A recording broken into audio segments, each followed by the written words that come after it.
1988 September 5వ తేదీన జన్మించిన తను ఒక సాధారణ ఉపాధ్యాయునిగా తన కెరీర్ని ప్రారంభిస్తూ ఒక తత్వవేత్తగా, వైస్ ఛాన్సలర్గా, ఈ దేశం గర్వించదగ్గ ఉపరాష్ట్రపతి పదవి నుంచి రాష్ట్రపతి పదవికి ఎదిగిన భారత జాతిరత్నం మన సర్వేపల్లి రాధాకృష్ణన్ గారు. ఒకప్పుడు టీచర్లను ఏమనేవాళ్ళంటే బతకలేని బడిపంతులు అనేవాళ్ళు. మీ తాత వాళ్ళు వాళ్ళు ఆ ఏజ్ గ్రూప్ వాళ్ళని అడిగితే తెలుస్తుంది. పంతులను ఏమనేవాళ్ళంటే బతకలేని బడిపంతులు అనేవాళ్ళు. ఆ తర్వాత బతక నేర్చిన బడిపంతులు అన్నారు. కొంతకాలం తర్వాత ఇప్పుడు ఏమంటున్నారో తెలుసా? బతకడం నేర్పేవాడు బడిపంతులు అంటున్నారు. బతకడం నేర్పేవాడే బడిపంతులు అంటున్నారు. అలా బతకడం నేర్పిన గురువులకే గురువైన సర్వేపల్లి రాధాకృష్ణన్ గారి పుట్టినరోజు ఇవాళ గురు పూజోత్సవం అయ్యింది. తాను వైస్ ఛాన్సలర్ గా ఉంటున్న సందర్భంలో మాకు ఉన్నట్టే మీరు కూడా, ఆయన కూడా ప్రియ విద్యార్థులు ఉంటారు కదా, ఆయన శిష్యులు, ఆయన తోటి కొలీగ్స్ అంటే తోటి ఉద్యోగులు అందరు కలిసి మీరు ఎన్నో సేవలు చేశారు, మీరు ఎన్నో గ్రంథాలు రాశారు, ఈ భారత జాతికి సంబంధించిన ఎన్నో కార్యక్రమాల్లో మీరు ఇన్వాల్వ్ అయి ఆధ్యాత్మిక సాహిత్యాన్ని అందించారు అని కొనియాడుతూ మీ పుట్టినరోజును జరుపుకుందాం ఇవాళ అని ఆయనతో వాళ్ళు అన్నప్పుడు ఆయన చెప్పిన మాట ఏంటో తెలుసా? నా పుట్టిన రోజు జరుపుకుంటే నాకు మాత్రమే ఆనందం, మీకు మాత్రమే ఆనందం. కానీ నేను ఒక ఉపాధ్యాయ వృత్తిలో అంచెలంచెలుగా ఎదుగుతూ ఈ స్థానాన్ని చేరుకున్న దానికి చిహ్నంగా మీరు ఉపాధ్యాయ దినోత్సవంగా జరుపుకుంటే ఉపాధ్యాయ వర్గం, బోధన వృత్తిలో ఉన్న ప్రతి ఒక్కరూ ఆనందిస్తారు అని చెప్పిన మహనీయుడు సర్వేపల్లి రాధాకృష్ణన్. ఆయన కోరిక మేరకే ఈనాడు ఇంతమంది ఉపాధ్యాయులు ప్రియ విద్యార్థుల చేతుల మీదుగా సన్మానాన్ని స్వీకరించే అవకాశాన్ని కల్పించిన ఉపాధ్యాయులు, చేతులెత్తి మొక్కాల్సిన గురువులకే గురువర్యులు సర్వేపల్లి రాధాకృష్ణన్ గారు. ఒకానొక సందర్భంలో ఉపాధ్యాయుడు విద్యార్థులకి, మీకు కూడా జనరల్ గా వ్యాస రచన పోటీలు అవి పెడుతుంటాం కదా, మేము కూడా అలాగే పెట్టిన ఒక టీచర్ పెట్టారన్నట్టు. పెడితే విద్యార్థులందరూ ఎవరికి ఇష్టం వచ్చిన బొమ్మ వాళ్ళు గీశారు. అందులో ఒక విద్యార్థి చేతి బొమ్మ గీశారు అన్నట్టు. ఏం బొమ్మ? చేతి బొమ్మ గీశారు. అరే ఒక్కొక్కరు ఇష్టం వచ్చినట్టు గీశారు, నువ్వేది పోయి చేతి బొమ్మ గీసినావు ఏంటి అని అంటే, అరే ఈ చేతి బొమ్మ గురించి మీరేమనుకుంటారో చెప్పండి అని అన్నారు పిల్లల్ని. ఒకరేమన్నారు, అది అమ్మ చేయి, అది నాన్న చేయి, అది మా ఫ్రెండ్ చేయిలా ఉంది సార్ అని అన్నారు. సార్కి అనుమానం వచ్చి, అదే గీసినోని నువ్వేం సపోర్ట్ చేయమేంది, నువ్వు లేచి చెప్పు అసలు నువ్వు ఏ ఉద్దేశంతో గీసినావు అని అడిగాడు అన్నట్టు. అడిగితే ఆ బుడ్డోడు ఏం చెప్పిండో తెలుసా? సార్ ఆ చెయ్యి నీది సార్, ఆ చెయ్యి నీది సార్ అంటారు. ఎందుకని ఉంటాడో ఒకసారి ఆలోచించండి మీరు. మా చేతి గీతలు మా తలరాతను మారుస్తాయో మారవో తెలియదు కానీ ప్రతిరోజు నల్లబల్ల మీద నువ్వు రాసే రాతలు మా బతుకుని మారుస్తాయి సార్.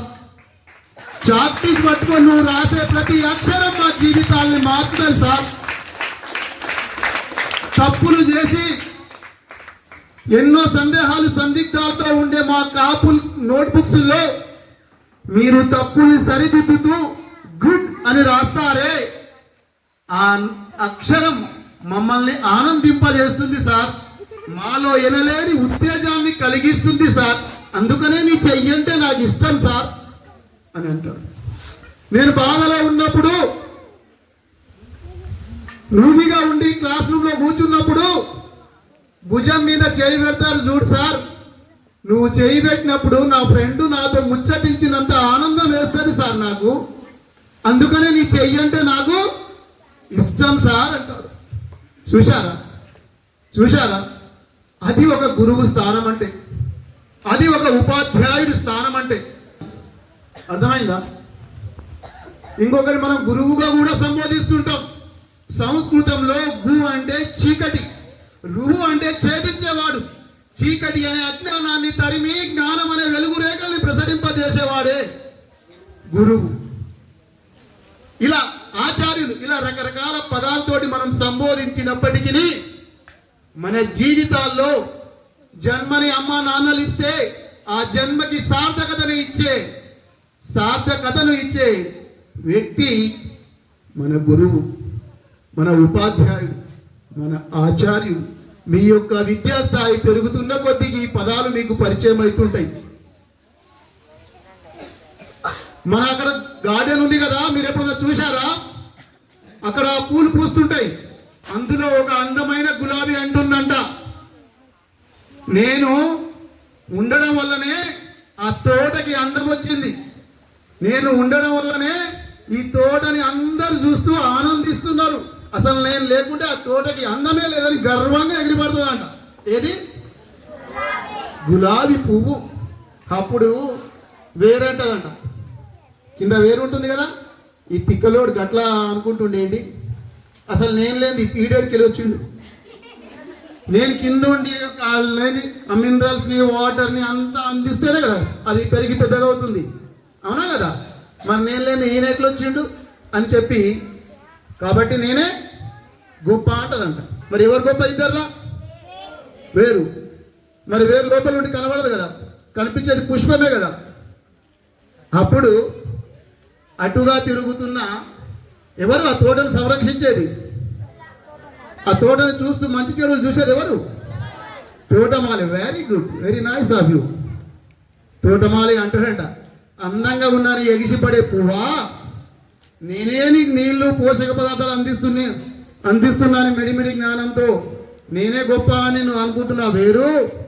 అసలు నేను లేకుంటే మీరిద్దరు ఎడికి వెళ్ళొచ్చారు. మట్టి తెచ్చింది నేను, నారు తెచ్చింది నేను, పెంచి పోషించి దానికి పూటకు నీళ్లు పెట్టి కాపాడింది నేను కదా, మరి నేను లేకుంటే మీరిద్దరు ఎడికి వెళ్ళొచ్చారు అని చెప్పి తోటమాల అంటాడు అన్నట్టు. అంటే చూడండి, ఒక వ్యక్తి డెవలప్ కావాలంటే మీరంతా ఒక తోటలో పూసే పువ్వులు లాంటి వాళ్ళు. ఆ తోటని సంరక్షిస్తూ ఒకరు ఎక్కువ కాదు, ఒకరు తక్కువ కాదు, అందరూ కలిసిమెలిసి సమిష్టిగా ఉంటేనే తోటకి అందం వస్తుందని చెప్పే తోటమాలే ఇక్కడ ఉపాధ్యాయుడు. ఆ తోటమాలే ఉపాధ్యాయుడు. మీ యొక్క అభిరుచుల మేరకు మీ యొక్క జ్ఞానాన్ని, తెలివితేటల్ని గుర్తించి ఆ రంగాల్లో మిమ్మల్ని ప్రోత్సహిస్తూ మిమ్మల్ని వెన్నుదన్నుగా నడిచే వెన్నెముక లాంటి వాళ్ళు ఉపాధ్యాయులు. Tea for talent. ఉద్యోగ పరీక్షలు రాయాలంటే మనకు కావాల్సింది ఏంది? టాలెంట్ ఉంటేనే కదా ఉద్యోగం వస్తుంది. టీ తర్వాత ఏమొస్తుంది? టీచర్లో ఈ వస్తుంది. ఈ అంటే ఎఫిషియన్సీ, సమర్థత. నువ్వు నేర్చుకున్న జ్ఞానాన్ని పిల్లలకి ఎంత సమర్థతతో బోధిస్తున్నావో అది నీ యొక్క క్వాలిటీ అన్నట్టు. తర్వాత ఏ ఫర్ అఫెక్షన్. నువ్వు విద్యను బోధిస్తున్న నీ పిల్లలకు నువ్వు ప్రేమానురాగాలతోటి, అభిమానంతో, స్నేహపూరిత వాతావరణంలో బోధిస్తున్నావా లేదా అని తెలియపరిచే అక్షరం affection. After that C for coordination. చూడండి, మీరు ఇవాళ మనందరినీ ఒక ప్రోగ్రామ్ కింద, ఒక గొడుగు కింద తీసుకొచ్చి కండక్ట్ చేసిన మన మిత్రులు, ఆ పిల్లలు ఎంత ఇబ్బంది పడి ఒకరినొకరు ఎంత కోఆర్డినేషన్ చేసుకుంటారో, అట్లాంటి తరగతి గదిలో చదువు వచ్చిన వాళ్ళు ఉంటారు, రాని వాళ్ళు ఉంటారు, అందరినీ కోఆర్డినేషన్ చేసుకుంటూ తన యొక్క విద్యా బోధనను చేసే వ్యక్తి ఉపాధ్యాయుడు. తర్వాత వచ్చేది హెచ్ ఫర్ హెల్త్. ఇవన్నీ జరగాలంటే ఏముండాలి? నువ్వు హెల్త్గా ఉంటేనే కదా ఆ 40-45 నిమిషాలు నువ్వు స్టాండ్ అయ్యి లెసన్ చెప్పేది. నువ్వు చెప్పే వాయిస్ కానీ, నీ ప్రొనౌన్సియేషన్ కానీ, నీ బాడీ లాంగ్వేజ్ కానీ, అసలు నువ్వు కానీ పర్ఫెక్ట్గా ఉండాలంటే నీ బాడీ హెల్త్ సహకరిస్తేనే కదా. ఆ తర్వాత ఎంతూజియాజం. నువ్వు ఏదన్నా చేయాలంటే నీలో ఆసక్తి ఉండాలి. ఇప్పుడు నేను చెప్తున్న మాటల్ని నువ్వు వినాలంటే నీలో ఇంట్రెస్ట్ ఉండాలి. అది లేనందుకు వాళ్ళకి ఇద్దరు గిచ్చుకుంటున్నారు, వాళ్ళిద్దరు గిల్లుకుంటున్నారు, ఇంకొకరేమో మట్ల చేయబెడుతున్నాడు. అంటే ఏదైనా మనం నేర్చుకోవాలంటే ఒక పునాది రాయి లాంటిది ఏంటంటే మనకి ఇంట్రెస్ట్, ఎంతూజియాజం ఉండాలన్నట్టు. Next R responsibility. ఏది చేసినా, ఏ వ్యవస్థలు అయితే నువ్వు పని చేస్తున్నావో ఆ వ్యవస్థకి నువ్వు బాధ్యత వహించి జవాబుదారీతనంగా ఉండాల్సిన మీ యొక్క బాధ్యతను గుర్తెరిగి నడుచుకోవాలని చూపే లెటరే ఆర్ ఫర్ రెస్పాన్సిబిలిటీ. ఈ విధంగా ఉపాధ్యాయుడు తన